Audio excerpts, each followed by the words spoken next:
Sanam, look, it's me, Kiranjot, without the turban. Ever wondered what I look like? Here I am. Well, I was actually about to go out for a run, and then the light in my studio is just so beautiful. So I thought I'd make a quick video all about root lock, because this is such a fundamental practice within Kundalini Yoga, and it's really, really, really worth getting it right, because if you ram on your root lock, or what's otherwise known as Mulbhand or Mulbhanda, then you impede the flow of Kundalini. You don't want to be like, what normally happens if you've ever done a class before, you might, if you don't, you might not know. You do an exercise, repetitive exercise, 3 minutes, and then you get to the end of the exercise and you take a big breath in, fill yourself up with breath, and you want to hold the breath in. Yeah, you want to kind of crystallize the effects of the exercise, but you don't want to like, you know, because that is just tension in the body. That's not nice, you know. So, but you want to feel that you're a container for spirit, i.e. your soul. You feel good like this, like use the physical body, like literally it's a divine vessel. It's the vehicle for your soul. So you come to the end of the exercise, take a deep breath in, fill yourself up with spirit, and then give yourself what I call a muscly hug. You pull the muscles of the abdomen in, you pull up on the root, and you hold yourself like you're giving yourself a big, literally like you're giving yourself a big muscly hug, okay? So that's not root lock. That is just, you know, just how I hold myself at the end of an exercise. Root lock, for me, this is how I teach it, and it's not how it's taught to be taught, okay? But, so this involves like, feel your sit bones. You have to know what your sit bones are. Yeah, the bones in your bum, basically, in your buttocks. And they're like the two pointy bits at the end of, I know what they're called in whatever word it is. Now I've forgotten it. Ischial tuberosities. Yeah? They're at the end of your sacrum. No, they're at the bottom of your pelvis. Sorry, this is embarrassing. No, seriously. They're the pointy bits, the sit bones. Ischial tuberosities. You want to push them down like you're putting down roots. So automatically you're lifting, you're stretching, you're creating space, you're opening. Yeah.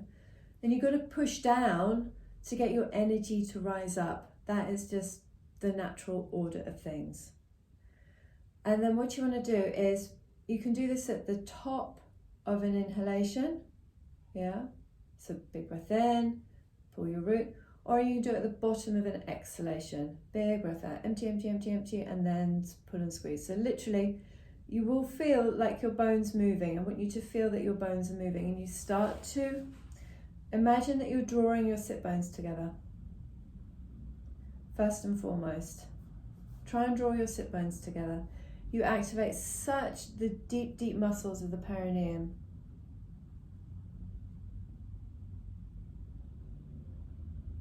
And when you pull your belly button in, you don't have to squeeze. I don't find that I have to squeeze anywhere else, because actually there is some sort of ligament that connects from your belly button down to your bladder. Yeah?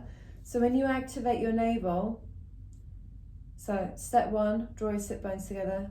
2, activate your navel. You will pull the front, yeah, of your genitals, pelvic region. You'll pull bladder, yeah. You'll pull that in and up. So everything feels very vertical. Now again, you don't want to like pull and squeeze really hard that you totally interrupt the blood flow, because that's what with acupuncture, massage, yoga, it's about this blood flow.